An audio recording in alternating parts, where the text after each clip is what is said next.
Queridos irmãos, uma boa noite a todos. Sejam muito bem-vindos a essa casa. Agradecer, gratidão. Jean está hoje aqui, nos ajudando com suas palavras, falando um pouco da nossa vida, né, espiritual, que é maravilhosa. E mês de Kardec, outubro, mês de Kardec. Essa casa, gratidão a USE, por tudo que faz pelos centros espíritas, pelas casas que aqui estão, pelos trabalhos que tanto realiza. E logo, se Deus quiser, a gente está de casa nova, né? Se Deus quiser, e com a gente trabalhando em unificação, a gente vai conseguir essa casa em nome de Jesus.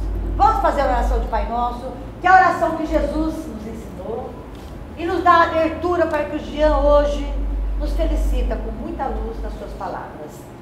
Pai nosso que estais nos céus, santificado seja o vosso nome. Venha a nós o vosso reino. Seja feita a vossa vontade, assim na terra como nos céus. O pão nosso de cada dia nos dai hoje. Perdoai as nossas dívidas, assim como nós perdoamos os nossos devedores.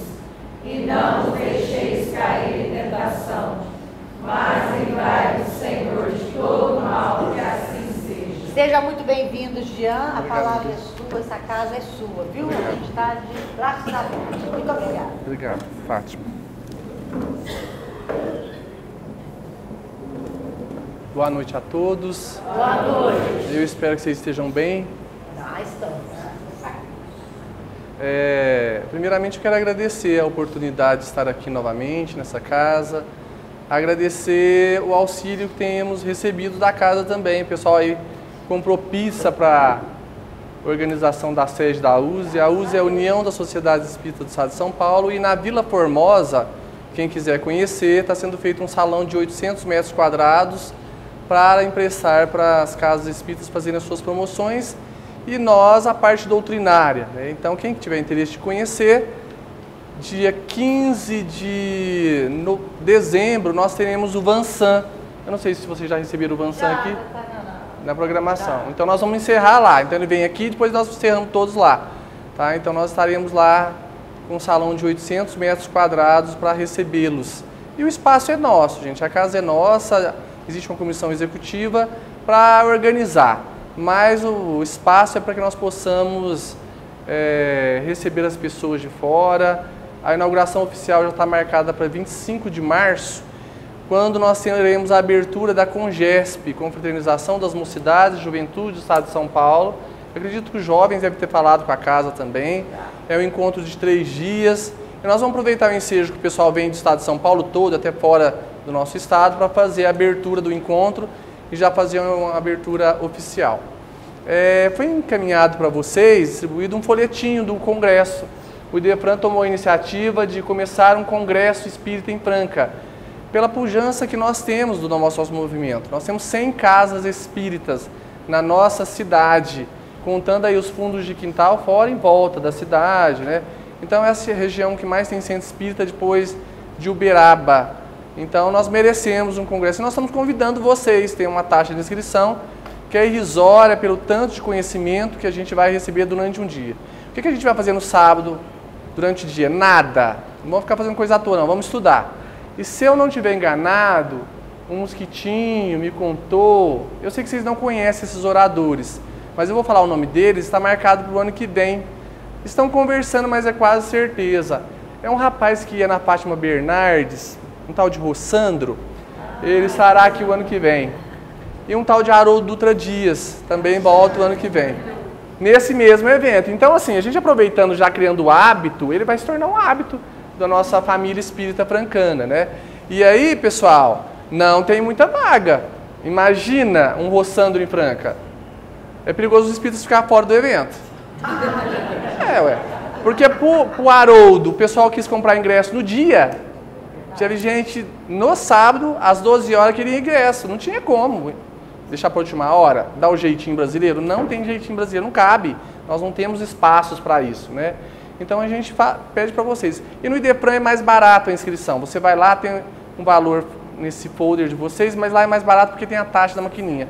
Lá vocês podem pagar à vista, tá joia? Então eu quero agradecer imensamente a casa de estar recebendo o trabalho da USE. Esse ano foi um trabalho híbrido, onde nós encaminhamos alguns oradores para as casas espíritas e também fizemos online. Está sendo gravado ao vivo, vocês vão aparecer no YouTube, por sinal, está ao vivo, essa gravação não está ao vivo, mas amanhã já está no canal da USE, mas tiveram alguns ao vivo. Algumas casas receberam um orador e nós pretendemos continuar assim. O ano que vem encaminhar para as casas e também chamar o orador para recebê-los na sede da USE, porque aí nós teremos. Então, o ano que vem, esse resto de ano tem um monte de coisa acontecendo, encontro de jovens, encontro de evangelizadores, não tem desculpa de não estar junto. E essa oportunidade é imensa. Fico muito feliz de estar aqui. E o que nos trouxe aqui, como já foi dito, o mês de Kardec. São 49 anos de palestras durante um mês, para agradecer ao codificador da doutrina espírita pelo seu grandioso trabalho. É interessante que durante esse período, esse mês de outubro, eu estava ouvindo uma mensagem, não tenho o hábito de assistir televisão, por não ter tempo e por lá não ter nada. E eu ouvi no YouTube um senhor falando sobre a questão dos religiosos. E ele disse que os religiosos acreditam num ser invisível que criou 10 leis, isso foi um ateu dizendo, criou 10 leis e que esse ser invisível tem leis assim, que ao morrer uns vão para o céu e outros vão para o inferno, isso eternamente. E que esses homens amam um ser masoquista, igual esse Deus. Então todos nós que somos religiosos estamos doentes por esse motivo. Como acreditar que esse Deus nos ama, se Ele separa todos nós, os nossos parentes, os nossos entes queridos? É uma crença limitada e para nós equivocada. Jesus é o nosso modelo e guia. Modelo e guia. Modelo a gente copia e guia a gente segue. E Ele há mais de 2000 anos nos apresentou um Deus justo, misericordioso, diferente de Moisés, que também trouxe os mesmos rudimentos do ensinamento desse Deus, porque nós estávamos naquela condição para entender. E nós, hoje, com o Espiritismo, compreendemos mais ainda o que é Deus. Na nossa pequenez, porque compreender Deus ainda nós não estamos em condição. Mas nós sabemos que não é nada disso de que esse ateu disse. E aí, falando do Espiritismo, nós vamos falar um pouquinho de Hippolyte Léon Denisard Rivaio, que é o codificador da doutrina espírita, um professor, um pedagogo na França, que aos 54 para 55 anos, idoso, porque naquela época 54 anos era idoso, cardiopata, financeiramente tranquilo, porque ele era de uma família abastada, de uma família política e a esposa também. Então eles não precisavam perder tempo com doutrina espírita, estavam tranquilos. Era um senhor que estudava, participava de várias academias de magnetismo, e aí vai. Se a gente for procurar, produzia livros para a educação da França, muito conhecido. Já tinha a vida tranquila, como a grande maioria quer. Estava aposentado, se podemos dizer assim, e com dinheiro tranquilo. Mas, em determinado momento, chegam para ele com mais de 50 brochuras e ele resolve ler isso, depois que falaram que aquilo lá era coisa de outro mundo. Falar que era coisa de espírito. E ele, estudando aquilo, percebeu que ali ele encontrava respostas que ele procurava desde a sua adolescência. Esse era Allan Kardec, que baseava suas pesquisas na razão. E quando ele se envolve com esse trabalho, ele é levado para uma reunião mediúnica, e agora nós estamos sendo muito sucintos na história, e a ele é oferecido o trabalho de organização da doutrina espírita, que ele poderia negar, poderia recusar, e outros eles conseguiriam, mas que ele teria todo o auxílio se eu aceitasse. E ele percebeu as verdades existentes naquelas orientações e resolveu assumir esse trabalho. Só que nós não podemos esquecer que nós estamos falando de quase 200 anos. Não existia lápis, caneta, carro, telefone. Mal tinha bicicleta, era carruagem. As mulheres usavam aquelas... Havia escravidão, rei, rainha. Então nós estamos falando num momento que se escrevia com a pena. E ele organizou as 5 obras fundamentais, a Revista Espírita, mais outros pequenos livros, durante um período de 5 a 10 anos, 300 páginas em média. Se nós formos fazer uma conta, ele deve ter dormido em média de 2 a 4 horas por noite para escrever, para organizar, para pegar todas aquelas orientações dos Espíritos e colocar em uma condição lógica para o nosso entendimento. Em 1857, num 18 de abril, num sábado de manhã, primaveril, isso na França, com 13 a 20 graus, ele apresenta o Livro dos Espíritos com 501 questões. Livro esse que esgotou de imediato, porque respondia a muitas questões e também a curiosidade daqueles que acreditavam no demônio. Passado 2 anos, ele apresenta uma nova edição com 1019 questões. Opa, está errado. São 1178 questões, porque nós esquecemos de contar as subquestões. Nós esquecemos de contar a que não foi enumerada, fora os 182 verbetes que ele possui. E essa obra tem um aprofundamento. O Livro dos Espíritos possui um aprofundamento. Quando lá na margem do livro, ou no cabeçalho, ou no final do livro, isso depende da edição, nós encontramos primeira, segunda, terceira, quarta parte, ou primeiro, segundo, terceiro, quarto livro, nós percebemos que existe um aprofundamento desses livros ou dessas partes em outras obras, sendo elas a primeira parte mais aprofundada na Gênesis, a segunda parte e nele mesmo, a segunda parte em um livro dos médiuns, a terceira parte no Evangelho segundo o Espiritismo, a quarta parte na Gênese. E é muito interessante que a segunda parte ela é a maior, porque ela dá fundamento para o Livro dos Médiuns.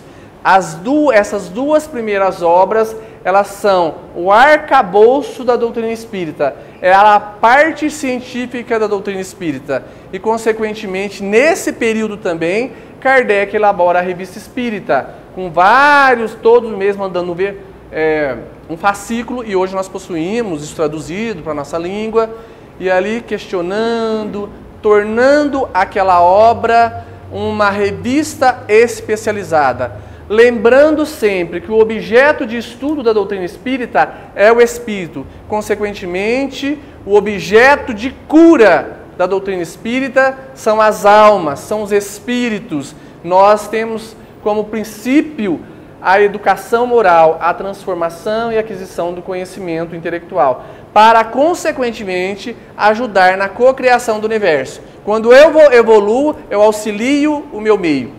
E dizendo isso, nós não podemos esquecer que ainda continuamos com a terceira obra, que é a mais vendida, acredito que a grande maioria aqui tenha, que é o Evangelho segundo o Espiritismo, mediante o olhar do Espiritismo, dos Espíritos, que é outra obra-prima de Allan Kardec, aonde ele pega versículos da Bíblia, mais de 170 versículos da Bíblia, ele faz uma dissertação sobre esses versículos e depois dá uma instrução dos Espíritos. E existe uma ordem didática, falando dos princípios básicos da doutrina espírita na primeira parte, falando das bem-aventuranças, aonde nós devemos chegar, a outra parte que é como nós devemos nos conduzir na sociedade, e a última parte que é como nos ligar a Deus, agradecer, louvar e pedir. É uma obra atemporal. E por que eu digo que ela é temporal? Pela condição evolutiva do espírito que organizou. Vamos avaliar a condição evolutiva de Allan Kardec. Segundo o Livro dos Espíritos, o anjo da guarda do Jean é da segunda ordem, porque o Jean é da terceira. Pergunta 100 do Livro dos Espíritos. Vamos lá, classe 1, classe 2, o Jean deve estar na primeira lá, dos obsessores.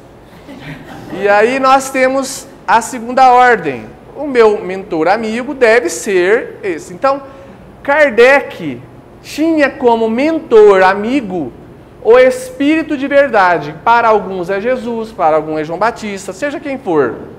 Se for Jesus ou se for João Batista, com certeza eles são da primeira ordem. Né? João Batista eu não posso constatar isso, mas Jesus com certeza. Se Jesus for o mentor dele, Kardec é da segunda ordem. Só para a gente pensar um pouquinho na condição evolutiva desse espírito e o que ele foi capaz de fazer. Porque olha que interessante, o Jean fez um TCC ou um artigo científico. Para quem não conhece isso, quando a gente termina um curso, nós temos que fazer um texto científico para apresentar. E o meu foi feito há 12 anos na área da saúde, já praticamente obsoleto. Só que Kardec fez mais de 170. Ele fez mais de 170 com os versículos, utilizando os versículos.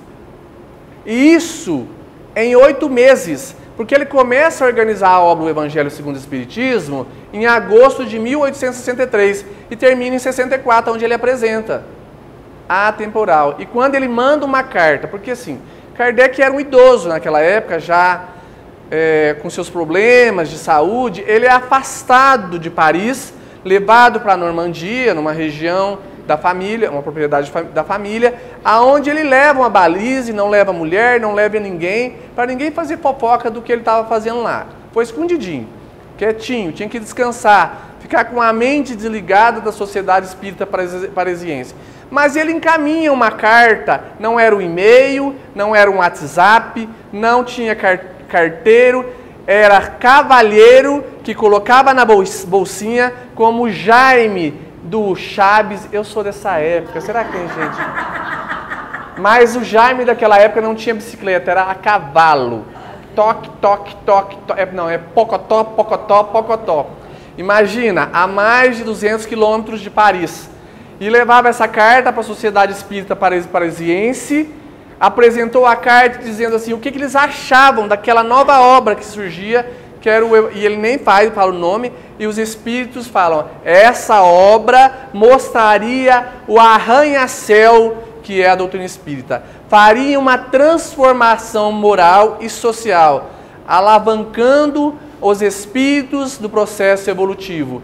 Também mexeria com o clero, mas isso realmente era para sacudir os orgulhos, a vaidade e levar à reflexão. Esse é o evangelho que não está ultrapassado até hoje, porque se eu leio uma frase hoje, amanhã lendo-a novamente, eu vou entender de outra forma, porque o processo evolutivo, aparentemente, ele é lento, porque depende de cada criatura. O processo evolutivo que eu adquiro hoje na casa espírita, eu posso colocar em prática a partir do momento de sair dessa casa, a partir do momento que está sentado de uma companheira.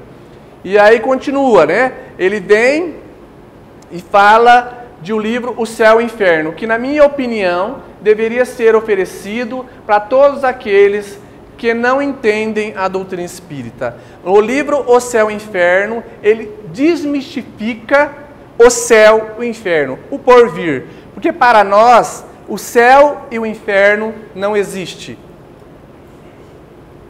O umbral é condição mental. São espíritos que se reúnem para criar regiões. Nós aqui, nesse momento, podemos estar ou não no umbral. Porque nós temos que tomar cuidado com isso, de transformar o umbral no inferno dos espíritas. Isso não existe. Umbral ou céu é condição momentânea. Agora o purgatório ele existe, é a terra, porque é onde nós passamos por provas e expiações. Isso ficou claro nessa obra. Então desmistificou o desencarne, a morte. Podemos desencarnar todos agora, tranquilos, porque abraçamos nossos pais, nossas mães, não temos raiva de ninguém, não tem cartão de crédito para pagar, vamos tranquilo agora fazer a passagem e ficar no céu, que nós ficamos hoje o dia inteiro. Porque hoje nós não fomos testados, se foi testado a gente passou por tudo. Não é assim, pessoal? Com a graça de Deus. Então o céu e o inferno é essa obra. E depois nós temos a Gênese, né? A Gênese aonde vem dar um aprofundamento nas questões científicas da doutrina espírita. E uma obra muito interessante, na qual um dos assuntos que Kardec toca, que ele não tocou no livro dos médiuns, é sobre o assunto possessão. Ele não toca nesse assunto no livro dos médiuns, mas ele faz uma revisão e toca nesse assunto a possibilidade de haver possessão positiva e negativa. E aí nós temos aí duas obras, né, o livro dos médiuns, o livro dos espíritos, que são a ciência espírita. A ciência espírita. Nós temos uma sociedade espírita parisiense e hoje nossos centros espíritas. Então, olha, nós temos objeto de estudo, o espírito. Nós temos as obras fundamentais. Nós temos um laboratório que é o Centro Espírita. Nós temos uma revista especializada, que é a Revista Espírita. Então, nós temos tudo que qualquer ciência tem. A matemática, a fisiologia, a biologia, tem tudo isso. E nós também temos. Então, a doutrina espírita é uma ciência filosófica que nos leva a buscar o entendimento do que nós somos, do porvir, do que nos espera, por que nós estamos aqui, para onde vamos, como nós podemos ficar encarnados ou não.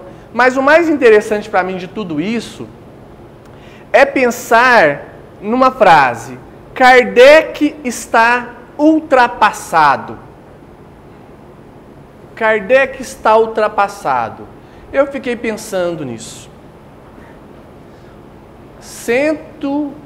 Mais de 150 anos o evangelho atual. Tá, tudo bem. É a parte religiosa da doutrina, a gente não pode discutir muito. Há mais de 20 anos, o Sistema Único de Saúde, o melhor sistema de saúde do mundo, isso segundo a Organização Mundial de Saúde, porque oferece tudo para aquele que sabe usar e para o povo que sabe usar, permitiu que fossem oferecidos, recebendo verba para isso, atividades alternativas para a cura. Acupuntura, passe magnético, e aí vai. Reiki, tem mais alguma? Cromoterapia, as pias todas que a gente tenta inventar moda dentro do centro espírita. Essa é onde pia que a gente tinha. Mas o SUS paga para eu, como enfermeiro, fazer. Só que isso, para a gente entender cada terapia dessa, é só você pegar uma pergunta que tem mais de 150 anos, pergunta 70 do Livro dos Espíritos, que vai falar sobre fluido vital. O que acontece com o corpo físico quando morre?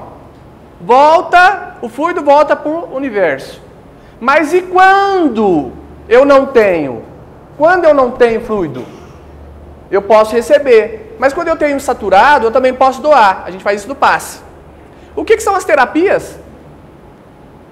A gente só põe agulhinha, mas é a minha energia que está indo lá. Da mesma forma que eu puser o passe. Opa, tomar cuidado, que senão você pode passar mal. Pôr a mão, ao invés de pôr a agulhinha, eu estou pondo a mão no centro. É a mesma coisa, só mudou de nome. Só que dentro do centro espírita é o passe. Isso está lá há 170 anos. Lá diz que eu posso voltar à vida de uma criatura. Posso contar uma história particular para vocês? Não posso. Minha avó tinha 100 anos. Minha avó paterna. 100 anos. 100 anos não, tinha 99 anos. Cheguei próximo dela, faltavam 2, 3 meses para ela se formar 100 anos. E eu sou egoísta, né? Eu não quero que ninguém saia do corpo, porque eu gosto das pessoas. Parece que não, mas eu gosto. E eu queria muito ter uma avó de 100 anos. Eu queria muito. E aí eu cheguei e ela estava apagadinha. Eu falei, isso aqui está próximo ao desencarne, está próximo. Aí eu cheguei e lembrei da pergunta 70 de O Livro dos Espíritos.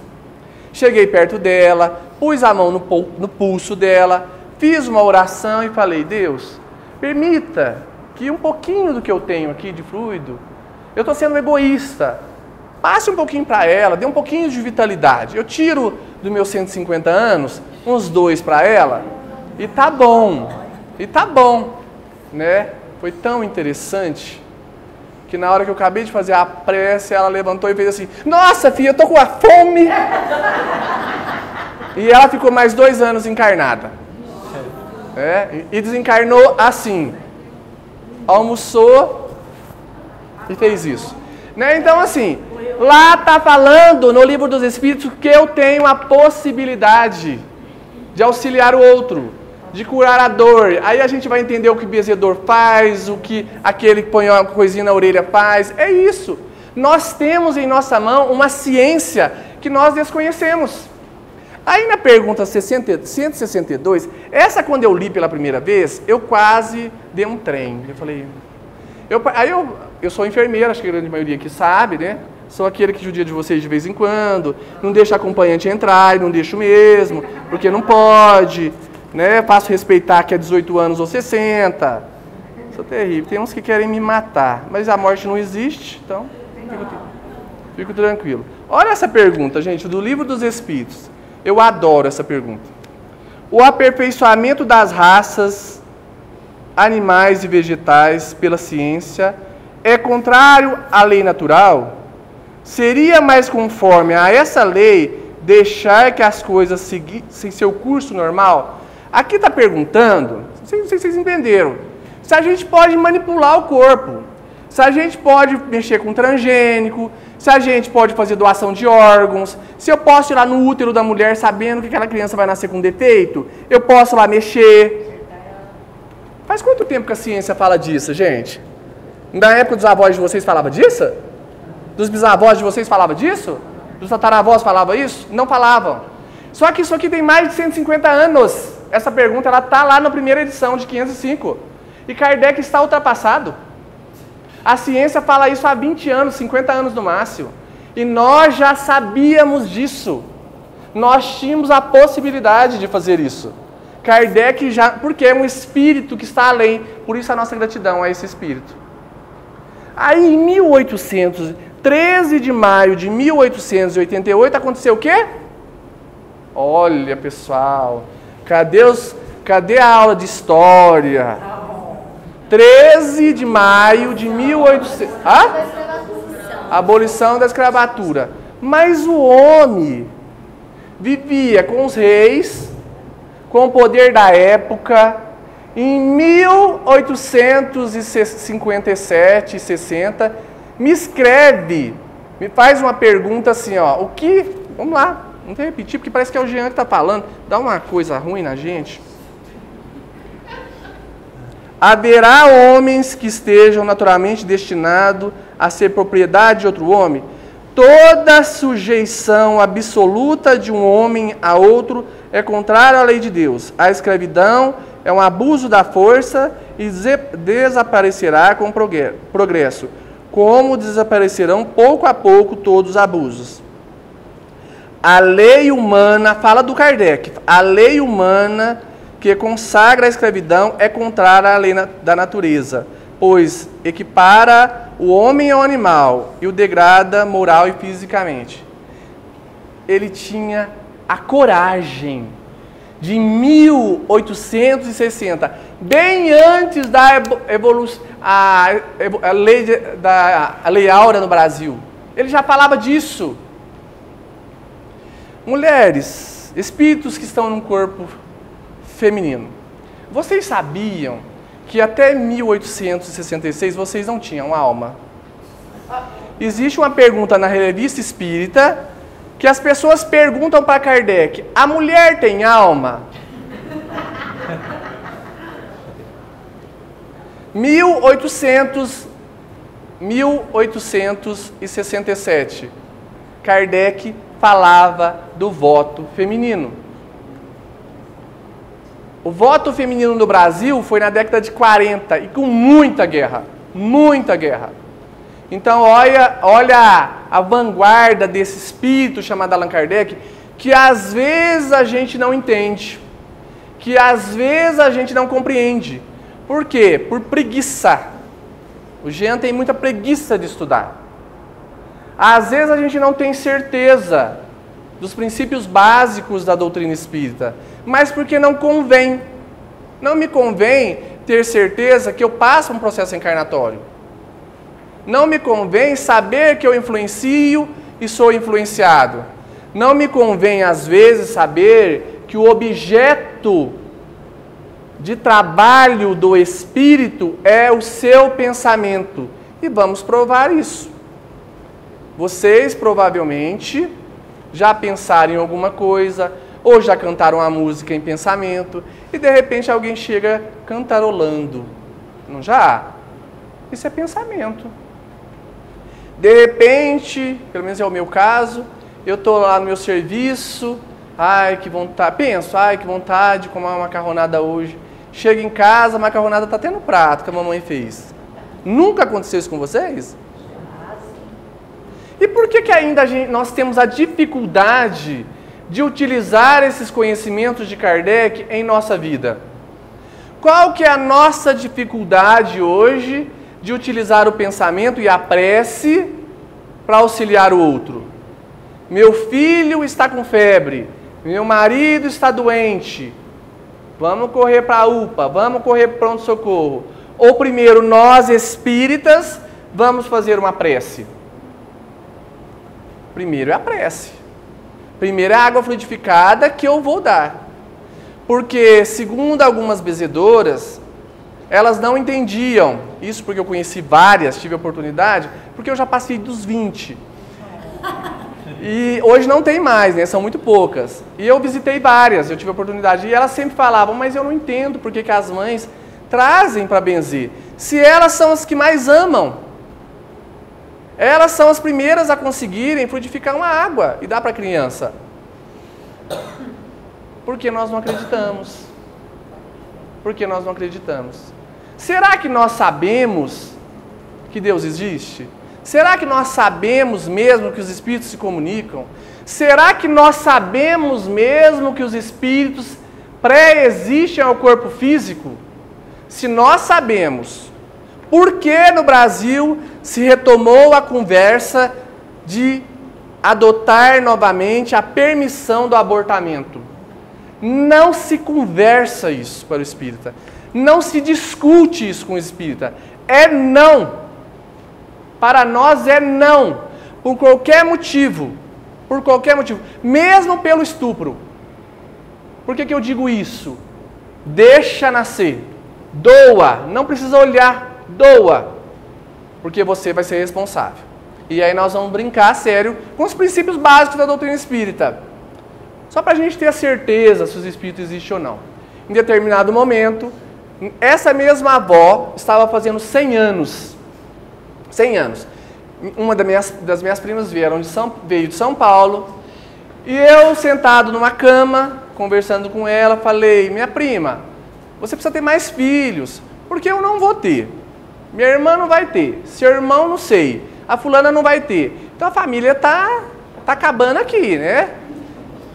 E ela virou para mim e falou assim, não, Jean, já com seus 45 anos, não, Jean, pelo amor de Deus, eu não posso ter filhos mais. Eu tive mioma, complicação, quase morri. Aí eu em pé, sentadinho na caminha, ela na minha frente, a menina, ela já tinha uma menina do lado dela, linda por sinal. Eu olhei do lado assim, aí eu falei assim, mas você tem certeza que você não quer? Ah, mas você vai ter mais uma. Pelo amor de Jesus Cristo, não fala isso não. Na hora que a minha avó estava quase fazendo 101, nasceu aquele que ela não queria. Estava ali do lado. O menino se apresentou ali do lado. E na época a gente falou, ó, pode preparar que você vai ter um menino. De jeito nenhum. Tá bom. Passaram 9 meses, o menino está lá com 5 anos. Tem mais de 5 anos. Né? Então a gente brinca assim. Eu vou contar outra história interessante, que isso é coisa de doido. Espírito é tudo doido. Em determinado momento fui tomar um passe no centro, conversando. Essa minha avó tem várias histórias. E olha que ela é da Congregação Cristã do Brasil. Foi, né? Várias histórias. Um dia eu estava resolvendo uma questão no Cemitério da Saudade. A minha família tem um túmulo lá. Estava resolvendo organizar algumas coisas e conversando com ela sobre isso. Ela falou, meu primo foi enterrado naquela avenida principal, acho que a maioria conhece, as avenidas, na igrejinha, à esquerda. Ela já tinha os seus 95, mais ou menos. E eu estava mexendo com documentação, no arquivo histórico lá no Champanhar, nós temos arquivos de tudo que aconteceu, quem foi escravo de quem é dono de quem não foi perpetuado, e eu estava organizando, montando minha árvore genealógica. Falei, sabe uma coisa, eu vou aproveitar e vou perguntar. Tinha um nome, ela tinha me dado o nome desse primo, que morreu há 100 anos na gripe espanhola, naquela pandemia. Ele morreu com 19 anos, morreu, e minha tia bisavó foi embora para São Paulo. Ela me contou essa história, tá? Fui lá, achei o túmulo perpetuado. Perpetuado é aquele túmulo que você passa de pai para filho. Se eu vou morrer, vou reencarnar de novo, o túmulo vai estar lá na minha família. Se eu voltar para a mesma. Tudo bem, fui no cemitério, perguntou, a pessoa virou para mim e falou assim, olha, e eu sou funcionário da prefeitura. Não tem, Jean, esse túmulo aqui não existe. É impossível. Esse túmulo aqui, ó, está aqui, está perpetuado. Eu sou cristão. Eu sou espírita, mas eu ainda sou teimoso. Eu quero o túmulo. Não é para mim não, é para os meus amigos espíritas, das casas espíritas, que vão todos encarnar de mim. Eu quero emprestar. E ela falou, mas Jean, eu te dou outro. Pode escolher onde você quiser. Isso é sério, viu gente? Isso aconteceu mesmo. Não, eu não quero, eu quero lugar. Aí eu fui tomar passe no centro. Tomei passe, eu não tenho muito hábito de tomar passe. Tomei passe no centro. Uma das médicas virou para mim e falou assim, gente, deixa eu te falar uma coisa, a gente tem hábito de falar isso na casa, mas tem uma senhora te acompanhando, e é sua parente. Minha parente, meu povo dura tudo 100 anos, a minha família é minúscula. Quem morreu faz 30 anos, que era minha bisavó. Eu pensei, ela falou, não é quem você está pensando, é outra pessoa. Eu falei, então não conheço, eu não conheço. Não sei quem é, não sei mesmo. Se eu estava encarnado, eu não lembro. Falou, não, é uma senhora, tá. Tudo bem, saí e senti a presença dessa criatura e resolvendo o negócio do cemitério, e tal, e tentando achar o lugar. Andei na quadra 5. A quadra 5 do Cemitério da Saudade, ela foi dividida em vários pedaços. Em qual período? O período do ano que vem. Hoje os candidatos dão cesta básica, disfarçado, né? Pra gente votar. Antigamente eles dividiam o cemitério em pedacinhos e dava para as famílias votarem. Então a quadra 5 foi dividida em milhões de pedaços. Isso em vários anos. Então esse túmulo desapareceu. Não tem como, Jean, você achar. Falei, andei lá. Andei, procurei com o número certo, e fiquei isso, uns 3 meses, porque eu estava organizando da outra parte da família. Aí um dia eu cansei. Sabe quando você cansa? Falei, olha, eu tô cansado, não vou procurar isso mais não, eu tenho mais coisas para fazer na minha vida. Eu tenho 2 empregos, tenho 3 meninos, e aí o movimento espírita e tal, na época tinha tudo isso. Vocês lembram que tem 2 pilares, né? Parece pilares romanos lá. Né? Encostei a mão e falei, olha, se for a senhora, e aí eu fui levado, porque eu tive que buscar algumas coisas, fui levado a pensar que era a mãe dele, mãe desse meu primo de 3º grau, primo da minha avó. Foi o único que foi enterrado lá. Se for a senhora que está me ajudando, ou pedindo para que eu ache alguma coisa do seu filho, desse meu primo, a senhora vai me mostrar, depois de 3 meses, a senhora vai me mostrar o lugar hoje ou encerrou o assunto. A senhora me conhece, eu sou teimoso e vai encerrar o assunto mesmo. Eu estava tinha saído do serviço, estava de branco, acho que eu tive de Ribeirão Preto. Entrei, fui caminhando naquela via principal, e a gente vai ficando idoso, você cansa, né? Eu encostei a mão numa árvore, imensa essa árvore, e aí eu ouvi uma voz assim, ó, meu filho foi enterrado aqui. E eu fiz esse movimento assim. Aí eu vi uma área e fui ver a quadra, os números da quadra e olhei no papel que eu estava na mão. O que vocês acham que aconteceu? Era o túmulo. Eu voltei lá na menina da prefeitura, ela falou assim, não, é mentira. Vamos lá. Agora lá tem 3 gavetas, vocês podem usar à vontade. E eu mandei fazer uma de magro, gordo e gordinho. E o gordinho fica em cima. E é só para amigos, viu? Porque eu vou demorar a usar. Eu tenho mais 6 do outro lado.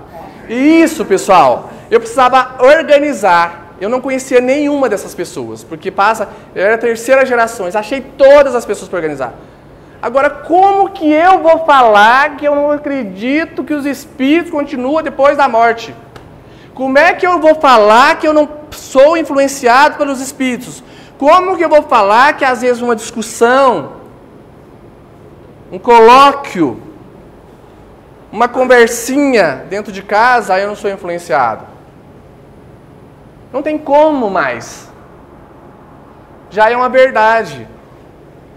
Ultimamente as mulheres têm tido muito medo de mim. E eu vou explicar por quê. Calma, gente. Eu tenho uma prima, outra prima.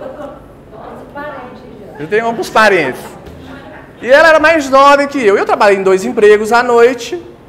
Então eu ficava aqui no Janjão, o antigo Janjão, né? Quem tem mais ou menos a minha idade lembra do Janjão, onde é o Janjãozinho hoje, né? Trabalhava lá à noite e em Ribeirão também à noite. Eu não via família. Então eu era coruja à noite e dormia, era tatu durante o dia, dormia durante o dia. Foram isso de 10 anos. E um dia eu sonhei que minha prima estava grávida. Pobre, de Maré Desci. Sonhei com ela, falei, eu preciso fazer uma visita para minha prima. Cheguei lá, ela mora no aeroporto. Estava com a barriga imensa. Virou para mim e falou assim, ai, Jean, fui semana na UBS, eu acho que tem graça. E ele disse que eu tô com mioma. Aí eu olhei assim de cima e embaixo e falei, ei, mioma. Esse mioma depois de 6 meses nasceu. Mas passou 6 meses, eu sonhei de novo com ela. Aí eu falei, vou lá fazer outra visita. Nasceu outro mioma. E depois, eu sonhei, passou 2 anos, eu sonhei de novo. Aí minha mãe virou e falou assim, Jean, se você sonhar de novo, eu te mato. Ela é pobre, já inteirou 4, chega, pobre tem que ter 2, e olha lá. E orar muito, eu falei, eu não tive nenhum, problema seu, deixa ter. Se ajuda a educar. E pararam nos 4, graças a Deus. Então, eu brinco muito. E essa semana tinha uma médica, né? A gente estava trabalhando. Eu falei, doutora, você está grávida? Ela falou, Deus me perdoe, Jean. Aí passou 15 dias e ela falou assim, Jean... Então, assim, eu prometo não ficar olhando nas mulheres aqui.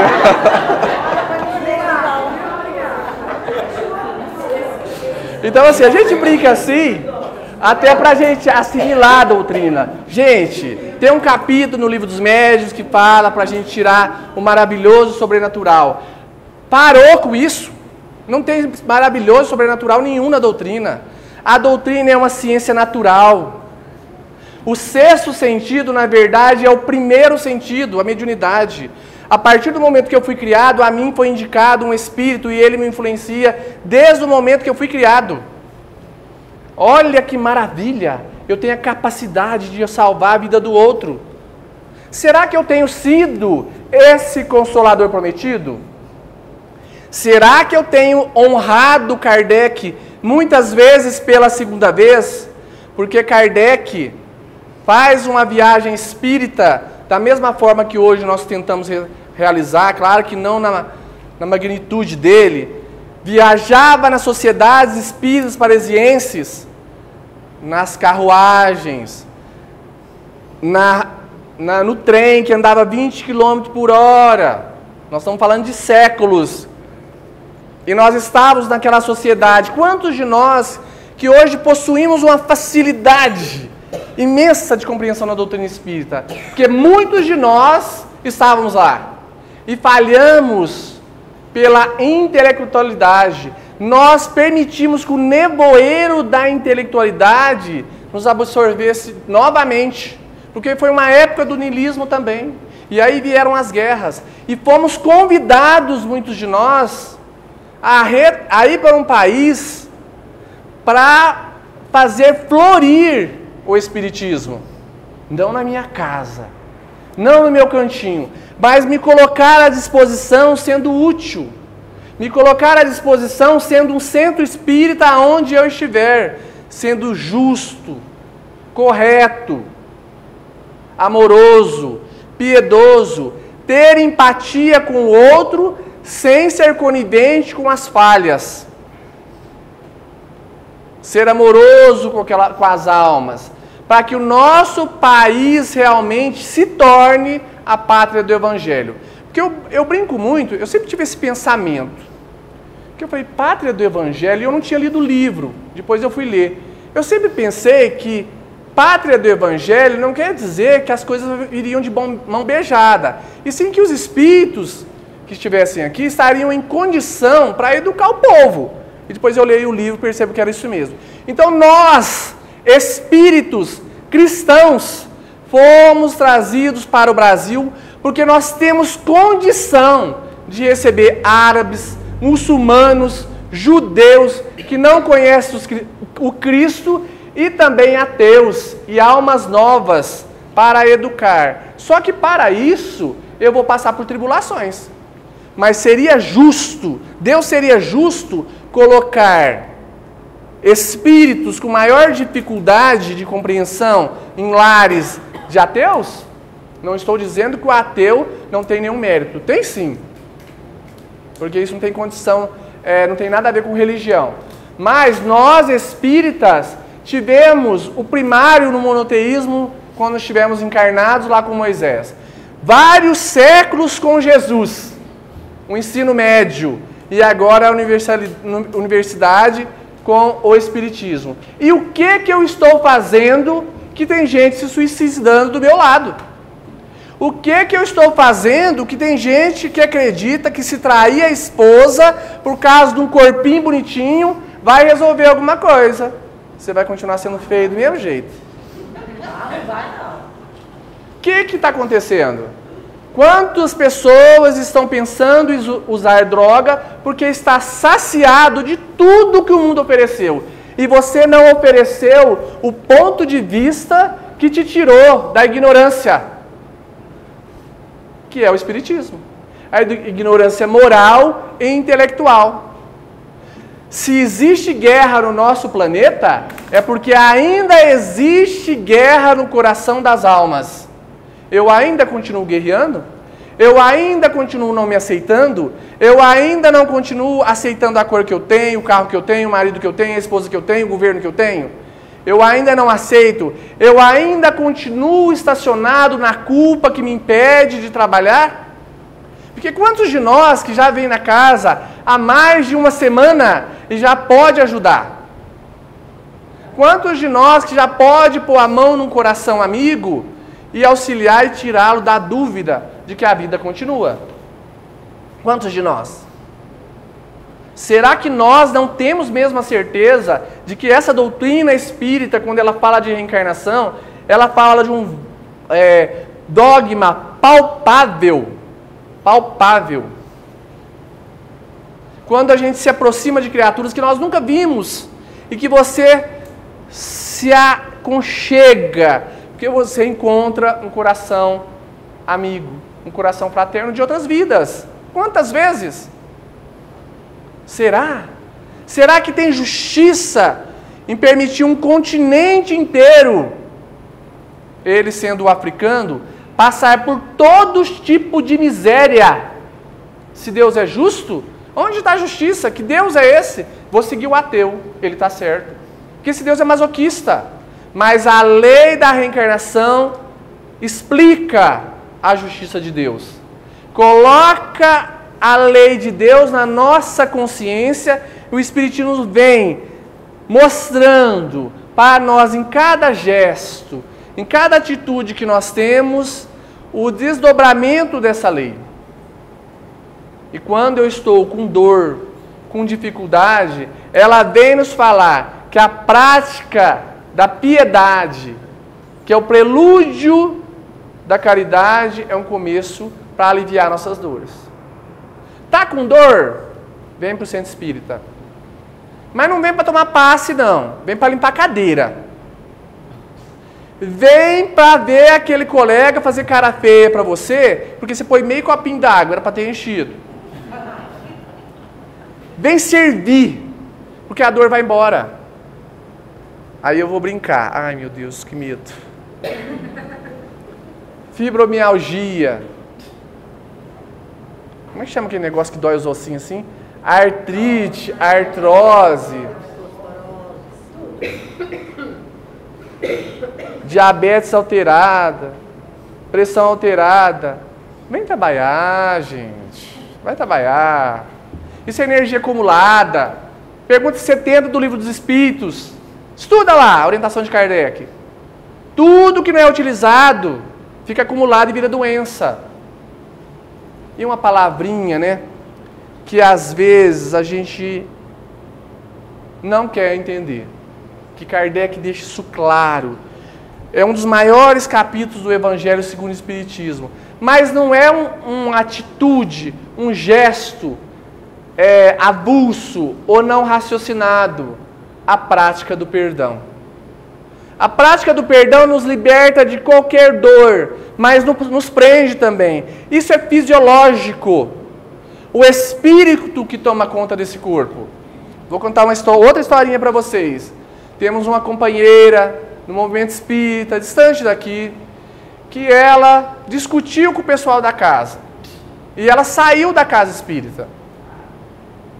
Saindo dessa casa espírita, ela saiu muito magoada. Muito magoada. Ela guardava o nome das pessoas, tudo. E essa pessoa é negra. Eu a vi num mês de um jeito, no outro mês ela estava quase da minha cor. O vitiligo tomou conta dela em um mês e desenvolveu a diabetes em seu alto grau. Doença autoimune causada por um coração que não perdoa. E nós podemos fazer isso conosco.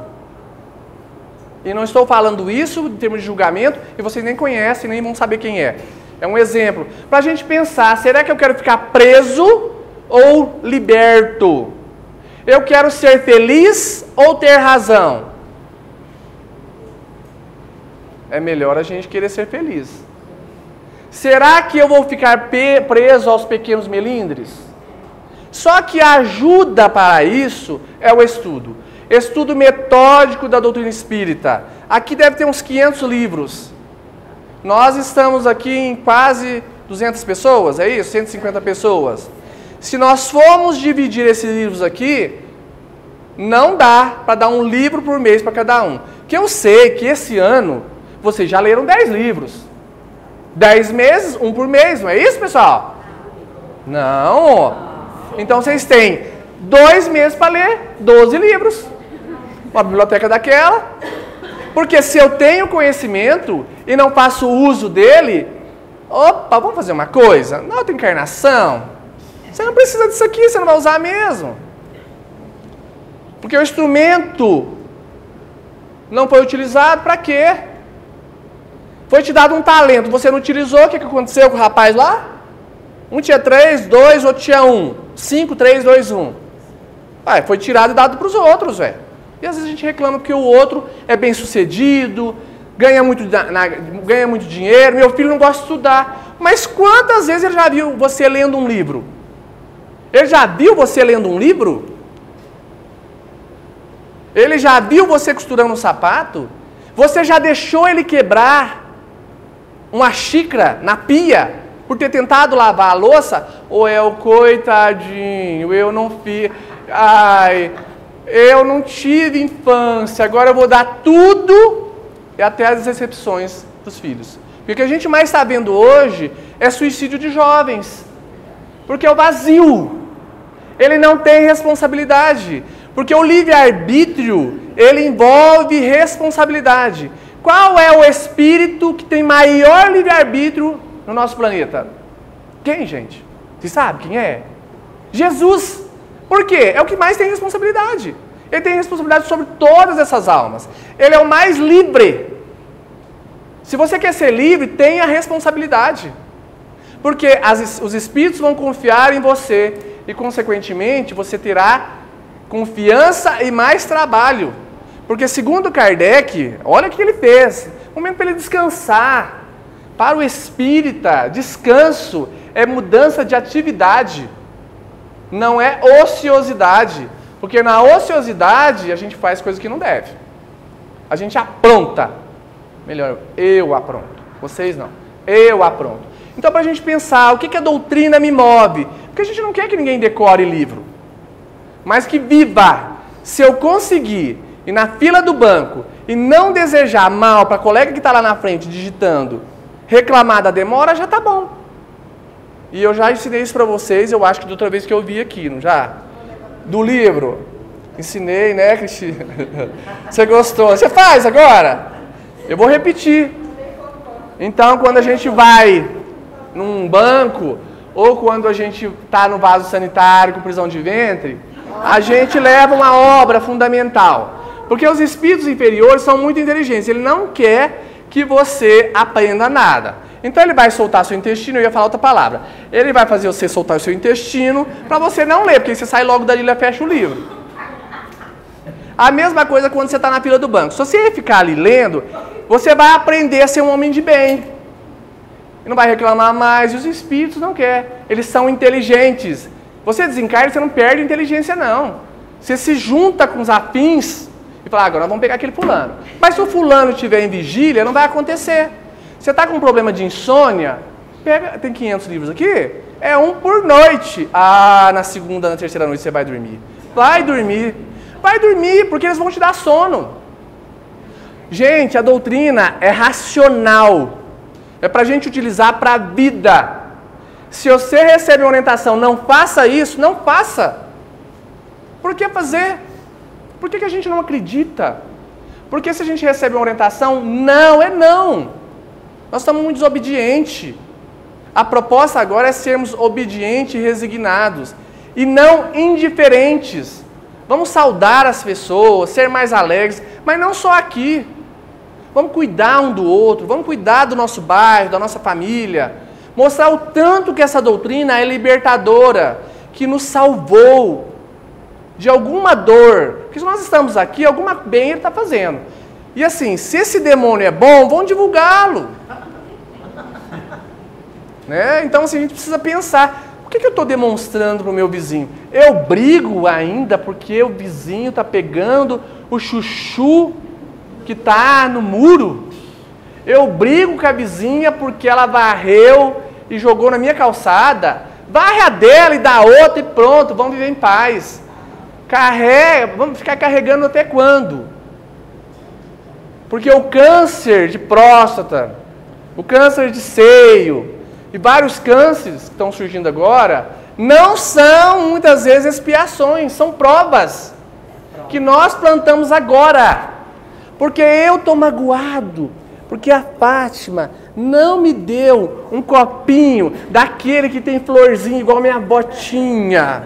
Esse copo feio, transparente, que dá para todo orador aqui. Eu sou presidente da USE e tenho que ter o melhor copo de ouro. Para! Larga de ser sem vergonha, vai trabalhar. Então assim, nós temos que parar com esses melindres. Vamos ser felizes. Aproveita a oportunidade, barra a calçada da vizinha, pergunta se ela está bem. Pergunta se você pode ajudar.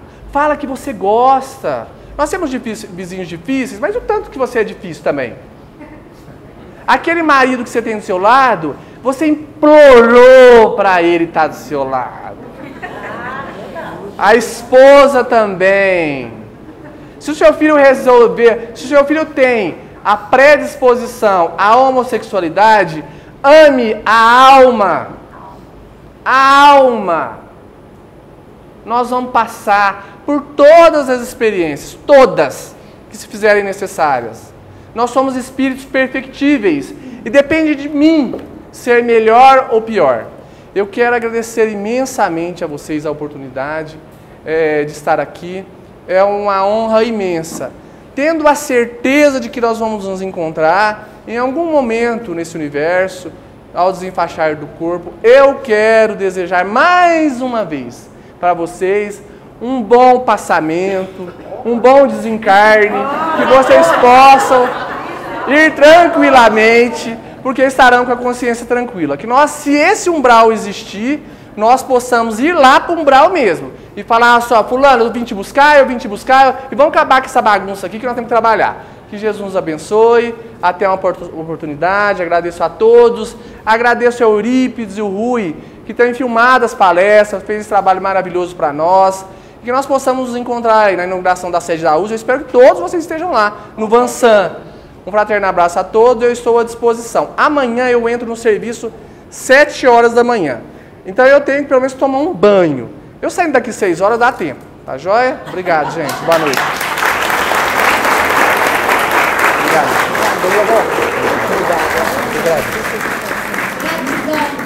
Gratidão.